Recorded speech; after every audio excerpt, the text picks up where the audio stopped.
That's 10 refresher points. Oh my god, that's great. I love it. Oh no, look! It's the Soga King! Our Sniper King, as we say in this land. Oh, the wind carries my name up to Sniper Island far away. You know where Sniper Island is? Where is it? Thank you, brother. It's in your heart. Where is that? Your heart? Yeah, where's your heart? It's kind of tough to find sometimes. Serial homes in your chest. That's right. This isn't I showed up to ask you to sing that. Oh, well, goodbye. Before we start, we actually had a couple questions. Where are you going after this? There are people who are interested in autographs. I have a table in the dealer's room, but I also do this for coming up to my panel. If you stay to the end, I will sign up to like 2 or 3 things you have on you, because I charge at the table. And I also sell these posters at the table for $20, and it comes with a vocal recording. I'll do any voice you want me to do on your cell phone. But I don't have time to do it here, so if you get it here at this panel, it's $10. And it's at the signing at the end. And then I go to my table. If you go down aisle 900, it eventually becomes 2300, and that's where I am. The booth number is 2311 if you're looking for it. Yeah, 2311. Let's start. Okay, sounds good. All right, well, how's everybody doing today on Saturday at Phoenix Comicon? Good. People woke up from this morning. I see. It's a good thing. So, just a couple quick things before we get started. The first thing is I would like everyone to turn their cell phones off or to vibrate because we all want to hear this fantastic man speak without being interrupted. If you please do that, that'd be great. Other thing is... Oh, thank you. They have to turn it off. The other thing is we would ask everyone to stay off the walls. Everything looks good right now, but we do need to keep the aisles clear. We're going to be opening this aisle right here for people who do have questions. So if you'd like to, in a moment, to line up right here. With your questions for him, I think it's just anything goes, right? Yeah, well, this actually is FMA through the eyes of Maes Hughes. You guys know what FMA is? Yeah! If you don't, that stands for Full Metal Alchemist. It's a show I did. It's very popular, and I played Maes Hughes. However, I do know this is a very, very, very large convention. So you may have questions that aren't related to FMA, and if you have those questions, they're fine to ask here too. I'll try to stay on topic as much as possible, but we can go way off. All right. Well, I'm going to make a brief introduction. It seems that most people might know who this gentleman is. He's kind of known as the voice of Krillin from a small anime called Dragon Ball Z. He's also known as Usopp from One Piece. That's right, I'm a brave warrior of the sea. And finally, a reason that probably a lot of you came to see him, the title of the panel, Mr. Maes Hughes from FMA. Don't fall on Daddy! Everyone, please give a warm Maes welcome.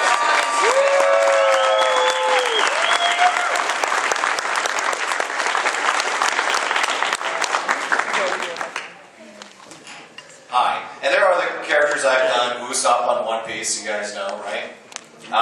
Do you guys know Black Butler? Yeah. I played Drossel on Black Butler, the creepy little puppeteer. London Bridge is falling down, falling down. Yeah, right. It makes guys go, ooh, and it makes girls go, oh. And if you like that, I actually have a band. It's called White Girl. And if you go to whitegirlstudios.com, you can hear my band do our own cover of London Bridge with that creepy Drossel voice. So please come over and visit. Yes, this is a Q&A. And to let you guys know, I'm also a comic book artist.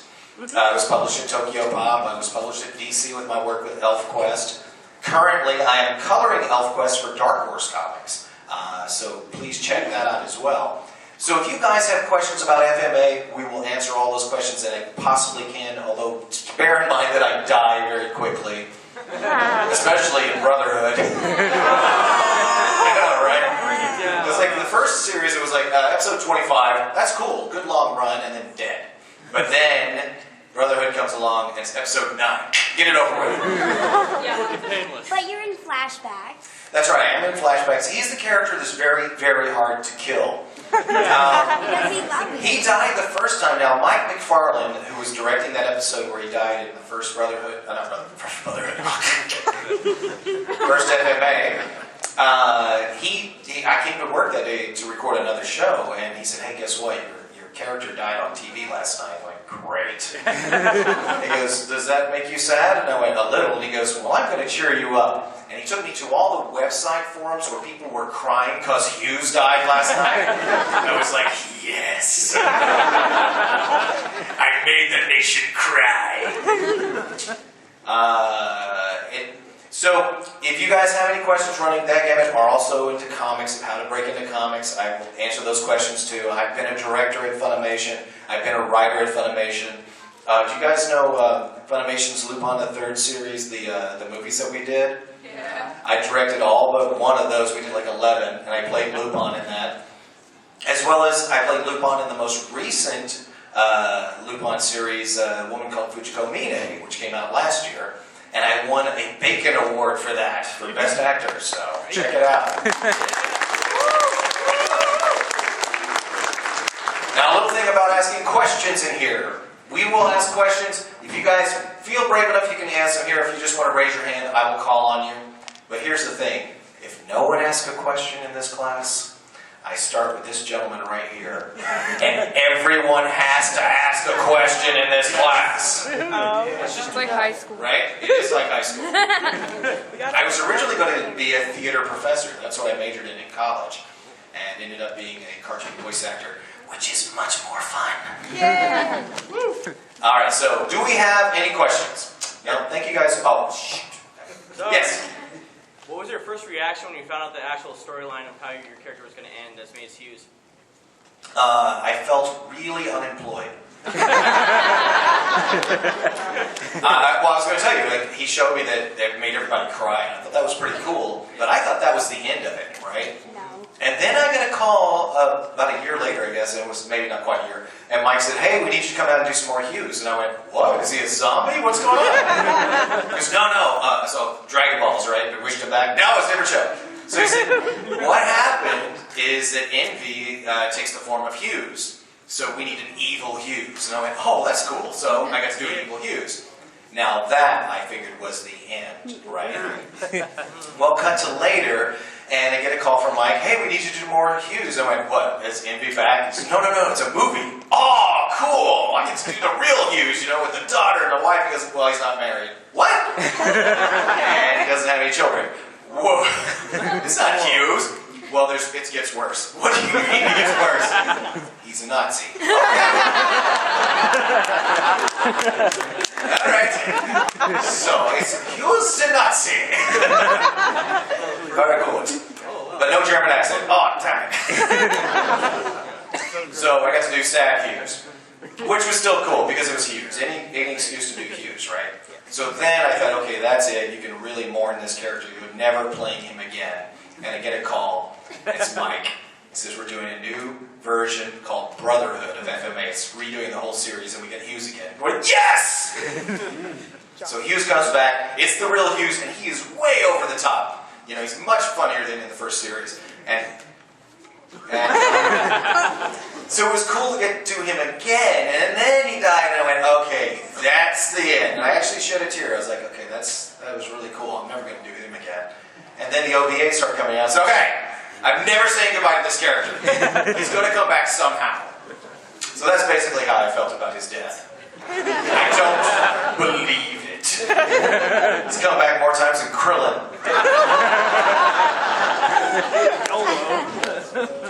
You over here? Okay. Do you have a daughter and do you have any pictures of her? I do have a daughter. Do you have pictures? Oh, I haven't turned off my cell phone though for the panel. Oh. It's on my cell phone. But she is now 21 years old. I think she was about, how old was she? About 9, I think, when I was doing FMA. And actually, that's part of the reason I was cast as Hughes in Full Metal Alchemist, because Colleen Klinkenbeard, she was one of the co-directors in the first series, and she also did the auditions for the show. Well, one of the lines in the audition was, sorry, but I have a wife and daughter to go home to, right? Well, after I auditioned for Colleen, she said, hey, after auditions today, we're all going out for drinks. Do you want to go with us? And I said, sorry, but I have a wife and daughter to go out to. And I left, and she told me later that as soon as I walked out the door, she went, oh my God. That one's cast. So, probably the most typecast role I had was Hughes. Yeah. How do you break into VO? What? How do you break into voiceover? How do you break into voice acting? That's a very good question. You know, I told my wife that one of these panels, I'm just going to write a stack of index cards, and every one of these index cards is going to have a question that people ask me, and I'm going to go, tell me if this is your question. Question number 1. How is it that a man your age stays so good looking? No, wait, that's Vic's question. And then, but how do you break into voice acting is definitely on that list of questions I always get. So, the easy answer is you audition and you get a part. Boom, you broke in, right? But there's a lot of preparation that goes into that. Most of your competition have about 10 years of acting training of some kind. So you want to get acting training, right? Do you guys know who Eric Vale is? Yeah. Played Trunks, America on what's that show, Italia? And he also played tons of characters, right? Oh, he's now Sanji on One Piece. Yeah. So now I got your attention. I was on a panel with him and about 10 other voice actors. And they asked that same question. And he said, okay, let me ask you a question of people up here on the panel. How many of you set out to be voice actors? None of us raised our hands. And he said, okay, did you see that? And he said, now how many of you set out to be actors? All of us raised our hands. So it's very important. To be a good voice actor, you have to be a good actor. And you have to love the craft of acting. It will show in your work. So if you're in high school or college, my God, take some theater classes. Take some choir classes. Take private voice lessons. Even if you don't plan on being a singer, private voice lessons will stretch your voice in a way that most people can't do. And then it'll put you apart from everyone else who's auditioning. And get on stage. Most of our best actors come from theater. Did I answer your question? Yes. What was your favorite character that you played and why? Okay, for years my answer to this was Krillin. He was the first one I got to do. And so I really loved playing that character. And I kind of grew up in the industry with him. But now I have to say it's Usopp. I never thought that Usopp on One Piece would be one of my favorite characters. He just seemed like comic relief and that was it. But lately in the past few years, his story arc has become amazing. I mean, there's one scene where the money that he was carrying for the what do you call it? The straw hats. Yeah. Was stolen because he was weak and he couldn't defend himself, and they beat him up and took all the money, and he hated himself, and he's angry and he's crying all at the same time. And while I'm recording this, I was actually crying. I went, oh, wow, that's never happened while recording. You're my favorite character now. And then he becomes the Sniper King, and he becomes a superhero who has his own theme song. I mean, I love that guy. So that's my favorite character. Yeah. About that, why did they change it from Shogun King to Sniper King? That was actually a decision by Oda and his crew in Japan. We didn't have anything to do with that. I personally would have rather been Sniper King because most of the conventions I go to are anime conventions, and everybody's been waiting for that, including me, the Sniper King, right?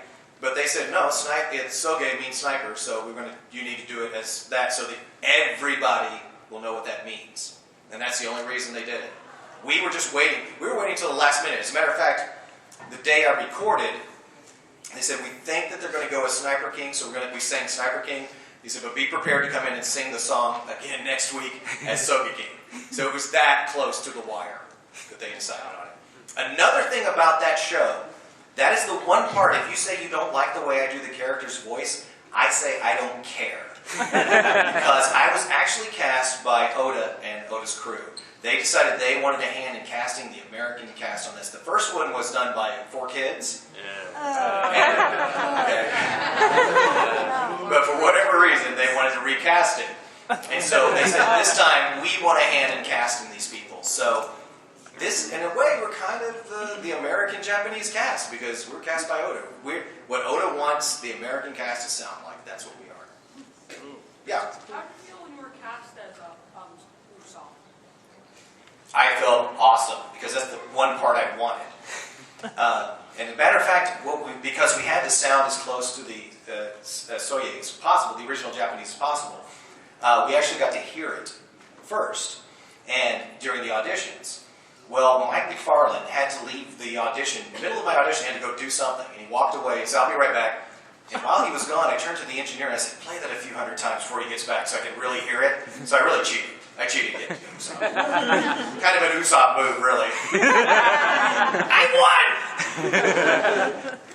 So, yes. When doing your voice acting, do you sit or stand? I stand.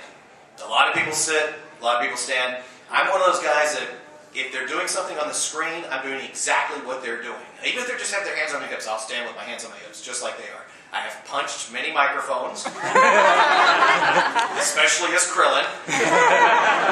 I think I'm responsible for the engineers no longer wearing headphones, because this it's not fun. But yeah, I will stand, I will do whatever they're doing on the screen. I will make whatever face they're making, you know. And it's funny for the engineer and the director, because now we have these huge windows in the studios, so they can see everything we're doing, but you just gotta not care about that and say, if a goofy face helps this sound better, that's what I'm gonna do. Yes? Do you have a real emotional connection to the character Hughes and Full Metal Alchemist Brotherhood? Yeah, I do. I think that's one of the most typecast roles for me anyway. Hughes was, I related to him. I am a very proud father, you know, and very concerned about my daughter. And except for the fact I didn't pull a gun on anybody who was dating her. But that's because she was smart enough never to introduce them to me. Any other questions? Yes, in the back. What's your favorite line to do in any show that you've been in? One of my most favorite lines actually is a Hughes line. And it's, don't fall on Daddy! How many times do you get to say that in your life? On my anniversary, I say, please fall on Daddy, but that's another thing.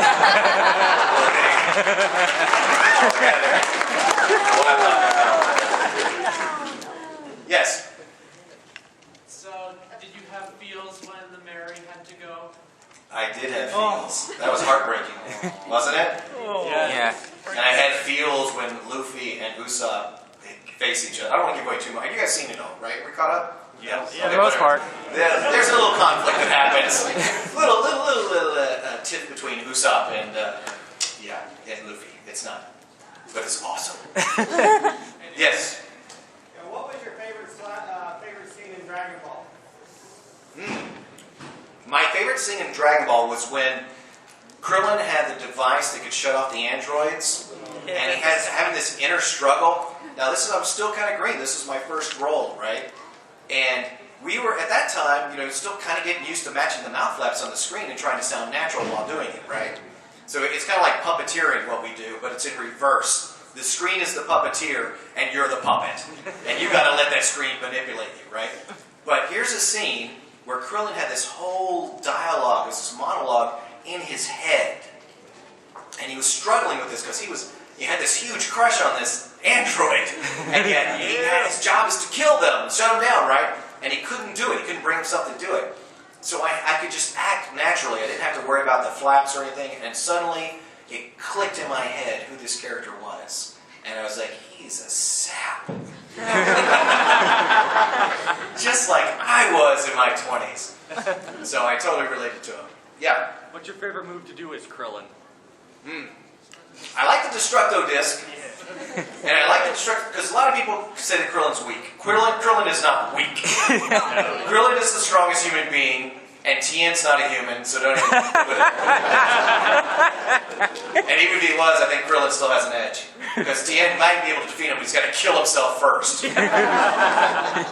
That's another story. But Krillin, out of all the characters in Dragon Ball Z, all the characters in the universe of Dragon Ball Z, Frieza has been wreaking havoc for years. No one laid a scratch on Frieza. The first person to lay a scratch on Frieza was that little bald-headed shit, Krillin. And he cut his tail off!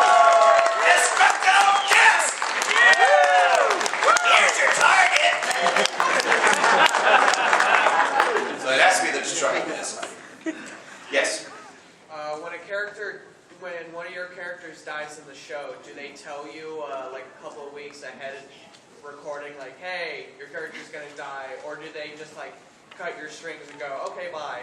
Yes and no. Depending on the show and depending on how far ahead. Like when we were doing Dragon Ball Z the first time, we didn't know. Even the directors had no idea until like we were just a couple of episodes forward. And so it took us a while. But nowadays, it's a lot easier to get access to shows up through YouTube and stuff like that. You know, we can find out what's happening way ahead of time. But before we didn't. So, but back then, yeah, I remember one day I came in and Chris Savage said, "This is for Krillin. This is the first time this happened. I'm sorry, but your character's going to die. It was nice having you in here." I was like, "Are you kidding me?" "I'm sorry, man. I mean, really, I love that character. I don't know why they're killing him off." And we thought that was the end of him. So I'll go back to drawing comics again. Nothing else to do in my life. And I was really sad. And then, it wasn't 2 months later, he said, "Oh, guess what?" He gets wished back. Nice. And then, he died several times. And then we knew that this world where it's really hard to kill people in Dragon Ball Z.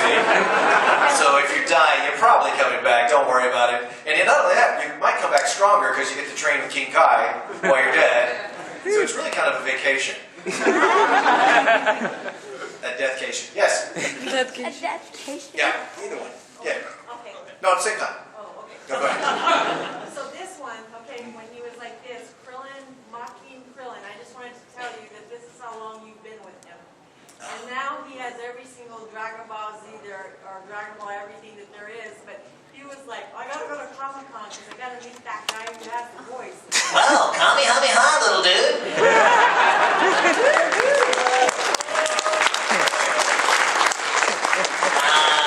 How old are you? 16? I've been there since you were a baby. I was actually the original Toonami Tom when you were a toddler. That's right. That was a really cool role to get because that was the role I was doing Krillin, and that was the first thing I had, so I really didn't consider it a full-time job because Krillin dies a lot. But Cartoon Network really liked what I did with Krillin and asked me if I would audition with all the other studios for Toonami Tom. So I got the part of Toonami Tom, and that was like I sort of stumbled onto a career. It was really cool to have that part, but you don't remember that. You were a baby. You can check it out on YouTube, though. Yeah. Also, are you gonna be in Battle of God? Battle of the Gods. That's a really good question that people are asking. My answer officially is I can't say yet. It was announced like They've 4 made days some ago. interesting announcements. Nothing has been completely finalized yet. And so I have been told not to say anything, but They made the announcement last week, though. it looks good, though. Yeah.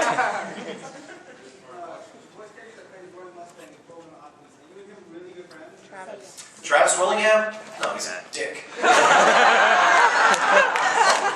Travis is awesome. Oh, is there a little kid over there? Sorry. He's a Richard. No, Travis is awesome.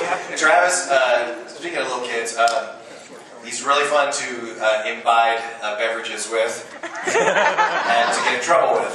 And I haven't seen him in a couple of years because he's moved to California. I really miss the guy. He and his wife, Laura Bailey, are two of the most awesome people I've ever met. So, yeah, love him. Yes? Mm-hmm. For real this time. Do you have any upcoming animated trivia that you can tell us, or? I believe I can tell you I am recording One Piece still. There's some other things that I can't tell you. And I'm also coloring now for ElfQuest at Dark Horse. I have a new webcomic out if you want to check it out. It's called Lemmy Adams. Lemmy Adams at lemmycomics.com. LEMME comics.com. Yes, Link. Oh, you really are playing Craig? That's some weird anime that I don't know about. Okay. It looks remarkably like Link, but isn't. Link. I actually want to talk about Hughes because he was one of my favorite characters in FMA, and I was like heartbroken when he died. Me too. Like when I was watching the original, I didn't watch the original until like the summer of my freshman year in college. Because I'm behind on it. Anyways, so that scene when he died, I think it's one of like the best, like well done death scenes in any anime I've ever seen. The first one. Both of them. Yeah. But, you know. I agree. You know what? I think there are things I like about both those death scenes, right? Yeah. The first one is so poetic and succinct. You know, I mean, it really couldn't be done better. Okay. However, what I do like about the second one is it's long and drawn out. First of all, he's leaving blood everywhere. Yeah. And he also has closure, though. I mean, at the end, he says, you know, I'm sorry and goodbye to his family. You know, instead of just dying. You know. So there's things I like about both of them. But if I was to have to choose one, I think the first one is a little better.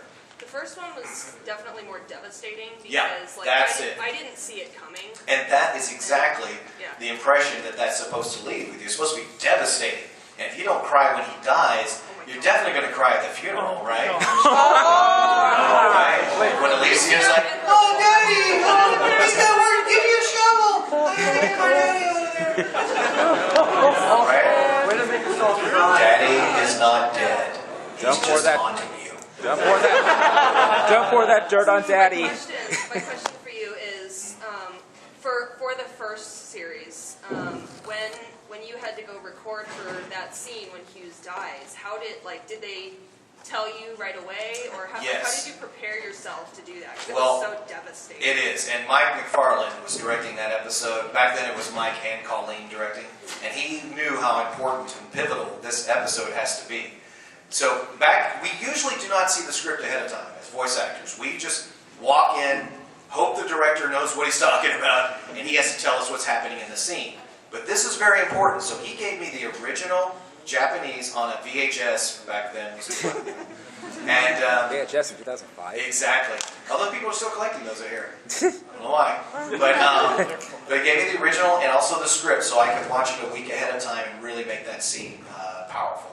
So that's how I prepared for it. Did you cry? Yeah, I don't like being unemployed. Yes? Who's the character that you played that you most identified with?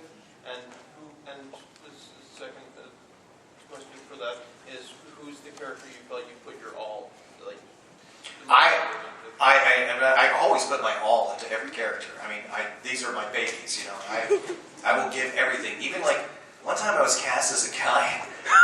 I was just walking down the hallway at Funimation, and Chris Bevins, another director there, said, Sonny, come in. I want you to do a character real quick. And I said, sure, okay, whatever. And it was a guy buying soiled panties from a soiled panty store in Japan. I didn't know those existed. But I gave it my all. That was the best purr you could ever hear. The most disturbing thing about that whole thing was that I was not disturbed at all. What year is this? $50. Okay, I'm out. What year is this? But the character I most relate to, it's hard. You know, Hughes definitely is up there. Maybe the number one. I do relate to Lupin the Third a bit, but that's a part of me that no longer exists. Back when I was single, and I relate to Usopp as well. You know, I mean, what I like about Usopp and Krillin is that I always believe that courage is not being without fear. Courage is being afraid, but doing what you have to do anyway. And those two have that. They're the bravest characters on either one of those shows. Krillin will go in knowing he's going to die in seconds just to buy a couple of seconds for his friends to get inside. You know, that's a brave character. Usopp, not quite so brave, but if he has to, he'll do it. But he'll try to find a way out of it if possible. But even then, he'll still rise up to the occasion. That dude is the evil Knievel of anime. He has been broken so many times. Out of all the characters that I do that die, he's the one that should die and does not die. He takes the link and he keeps on ticking. Those of you who are old enough to know that reference. Okay. Yes? When you started Kai, which is pretty much the same thing you did the original, but redone. How did Yeah. you take approach to that and change it up? Yeah, have you guys seen Dragon Ball Z Kai? Yes. Raise your hands if you've seen it. Now, keep your hands up if you've only seen it on TV. Okay, now keep your hands up if you've seen it on DVD. Not very many. That's the problem with Dragon Ball Z Kai. Those who've seen it on DVD, uncut, can back me up on this. On television, we had a slot that is Y7. And Y7 means it has to be edited for 7-year-olds, okay? So that is a real issue. And oh my gosh, we go back and forth with the censors on that one. And not just the censors, not just like not the government censors, but also the television itself had its own censors as well. There's a scene where Gohan sees all these slaughtered Namekians lying on the ground, right? The original line is, "Oh my God, they killed them all." You can't say any of that on a Y7 show. They changed it to, "Oh no, they won't wake up." Now, nap time is scary for children. Maybe they have a point. If you are watching the unedited version, you get the real stuff. As a matter of fact, if you want to hear Krillin swear, see the unedited version. And in my opinion, the unedited Dragon Ball Z Kai is better than the original Dragon Ball Z. Yes. Well, and the reason I'm saying, you've got to see it to understand what I'm talking about. The actors are much more seasoned. We all know what we're doing now. The writers know what they're doing now. It's just a much better, solid show. So if you get a chance, check it out uncut. Unless you're 7, then watch it the way you're supposed to. But I'm warning you, if you are 7, they do have to take naps. It's not fun. Yes? You kind of misinterpreted. I actually meant how you redid Krillin himself specifically on the show itself. Well, I didn't really redo Krillin himself, but I just sort of know him better now. You know, after doing it for 10 years at that point, I think, and then doing all the video games and stuff like that, my approach to him was different than when I began out of the box, fresh out of the box. Here's Sonny out of the box. Can he do this? So this is, with the experience behind it. And I come from a theater background. And in theater, what we like to do is if we will write histories for our characters to fill in the blanks that the play doesn't have. So I've had time to develop all the blanks of Krillin's past. Now I'll tell you about it. This is the secret history of Krillin that nobody knows about. Krillin, we know him since he's a kid, right? He comes into Dragon Ball, he's a kid, so there's not a lot to fill in, except he was Dragon Ball Z's universe equivalent of a Shaolin monk. How did he become a Shaolin monk? Why was he raised by monks? Here's what happened. Popeye the Sailor was sailing around the Asian coastline, and he stopped and knocked up a pretty little village girl and went on his way. And then she gets pregnant.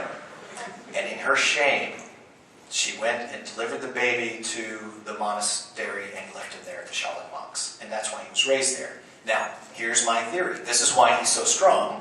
1, he went toe-to-toe with Goku as a kid. 2, if he ever just ate some spinach, he could go Super Saiyan, even though he's human. It also kind of explains why he sounds like Popeye on helium. Well, blow me down, Goku.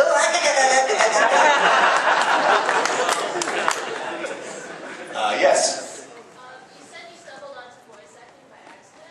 Yeah. Actors do you look up to, and what made you decide, like, hey, I want to try and do acting, take classes, do it for a living? Why I wanted to be an actor to begin with? It actually had to do with my dad. My father used to do cartoon voices just for fun. When I was 4, he taught me how to talk like Donald Duck. You know? So he would come home and he would say, in his Donald Duck voice. And I would watch him do it. One time he read a storybook that was a Donald Duck book to me and my brother, and he read it as Donald Duck. And the whole time he's doing it, I'm like, how does he do that? So he went to work, and all day I was practicing. Until I got it, right? And he came home, and as always, he said, and I went,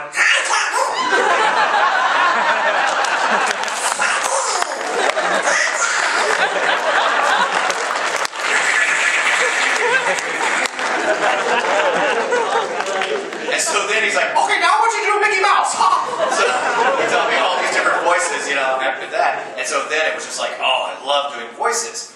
Well, that kind of led me into being more into theater, right? Because there was no way you could be a cartoon voice actor in the town of Mesquite, Texas that I live in. So I majored in theater, and actually that was his encouragement too. He told me to take theater because he said, well, you're such a clown anyway, son, you're probably pretty good at it. So I took theater, and then I took theater in college, and was a theater major, and then I got my first comic book story published, and I dropped out of college. And I spent 10 years focusing on comics, but I still had that acting bug.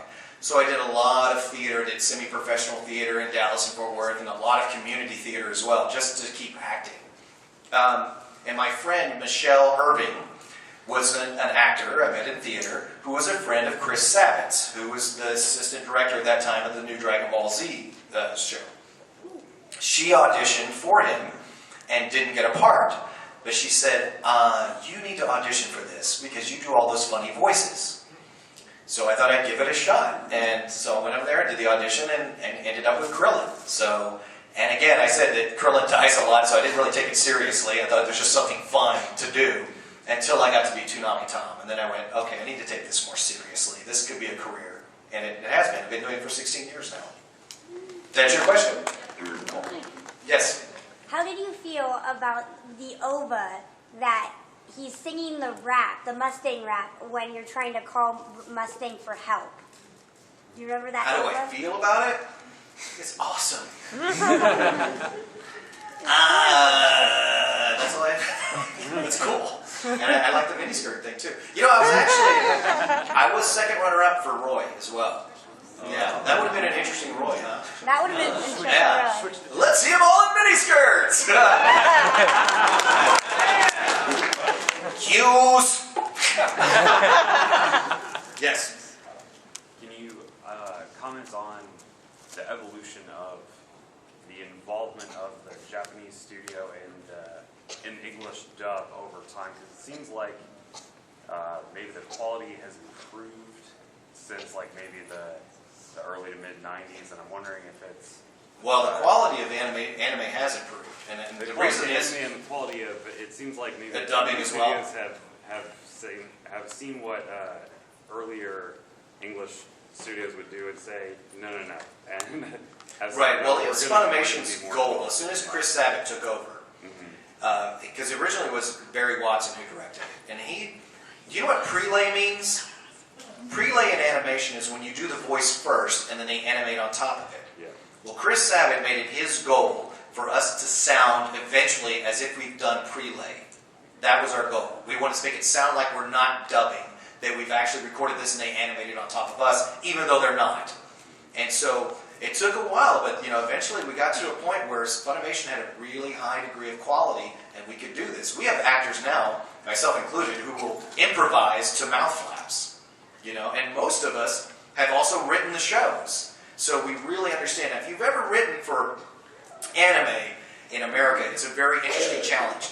Do you guys remember in English class when you had to write poetry and you had to write to a certain meter? Well, writing anime is a lot like that because the mouth flaps on the screen set the meter. You've got to write to that. And you have to make it translate it in a way that sounds palatable to American ears. So it is like writing poetry, but every line is a different meter. So it's the most challenging, epic poem anyone could ever write, and people do this for a living. This is what they do every day. So Funimation produces the translation? Funimation, we actually now have an in-house translator for most of our stuff. Back then we didn't. We had to hire them. But now our translations are much better than they used to be, so it's a lot easier. I remember back when I first started writing, we would watch the show like 3 times just to figure out what's going on because the translation was so rough. Have you guys seen a lot of subs where you're like, what is he saying? That's not quite right, is it? Because it's somebody who kind of knows Japanese and it's like, I think that's what they're saying, right? But now we actually know what they're saying, and so it's a lot easier to write them. Does the Japanese studio have to approve your translation? They kind of generally, yes. Generally, and we have a lot more communication between the United States and Japan as far as what gets approved and what doesn't get approved. And you were talking about the quality of the animation getting better. A lot of that has to do with the fact that the American sales and worldwide sales, they get a piece of that. So all those sales that are everywhere in the other countries allow them to produce better, cooler anime. And that's the thing about, watching the subs and stuff and getting people go, I'm a sub-only person. Well, that's cool, but when you're doing that, you're really kind of killing the industry because it's the sales of the Americans' dubs that help them make more shows. If it wasn't for us, anime probably would have died out a long time ago, at least the way it is now. It would not be nearly as cool as it is now because they just don't have the money to produce it. It's expensive to make anime. Any other questions? I'll get off my soapbox. Yes? You went to Kaigi, Kaigi, that's what it's called now. Yes. And Flight Stat is kind of evolved into Keycorn. I love that con, yeah. Yeah. And Tsunami Tom's moved a lot here too, today. How do you feel about Tsunami getting revived? And does a kazoo mean anything to you? A kazoo? A kazoo. No. Okay. I have no idea what that means, but I am very happy that Toonami revived itself again because Toonami, I think, has done a lot for the promotion of anime. Even though I'm not Toonami Tom anymore, I'm all for it. And Steve Bloom is awesome. As a matter of fact, Steve Bloom, when he took over, and it wasn't any kind of problem between me and Cartoon Network, it was a problem with a local studio that I was recording on. They're in Atlanta, I'm in Dallas, and back then the internet was not as cool as it is today. It took them an hour to set up what they called a digital patch system so that I could hear the director in my headphones as I was recording. Well, it worked out fine until the local studio started getting lazy, and they would show up like as soon as I showed up, and it would take them an hour to set it up. So I've got the headphones on, the director's waiting in Georgia, and we're waiting an hour for this to be set up. Meanwhile, I'm getting paid $400 an hour. So they eventually, it was too expensive to do it that way because this local studio, I'm not going to name their name, but they really ruined it for me, went out. But then I heard the first Steve Bloom recordings, and I honestly thought, wait a minute, I didn't record this. And then I realized, that's not me. That guy imitated me. It was an amazing imitation. I fooled myself. And then, of course, as he did, he made it more his own as well. And recently he actually sent me some the postcards that have the original Toonami Tom on them. And they're very rare. And he said, they gave these to me, but you are the original Tom. You deserve these. And he gave them to me. I've been selling them at auctions for charities and stuff. The last one went for $100, so it's cool. Wow. Yes? Are there any other voice actors that you haven't worked with that you would like to work with one day? I would love to work with Steve Bloom. He's awesome. I would like to work with a guy who's dead now. Mel Blanc. People always say, who do I look up into in voice acting? And that's Mel Blanc. He was the guy who created Bugs Bunny, Porky Pig, Daffy Duck, all those awesome Warner Brothers characters. That's where the school I come from. So yeah, if he could be, resuscitated even as a zombie, it'd be kind of cool. Hey, what's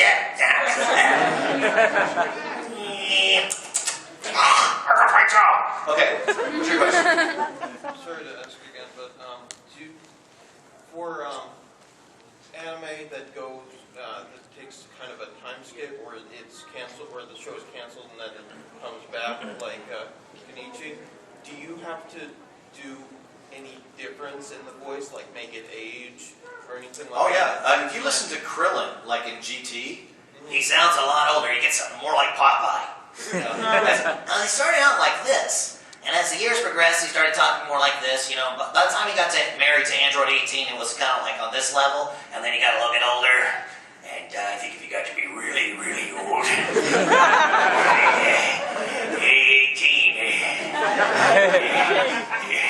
He brought my chin up. I can't do it. Okay, guys, I want to thank you so much for coming out. I told you the last 15 minutes is for you. If you brought something for me to sign, just come up here, form a line, coming this way. Otherwise, thank you so much.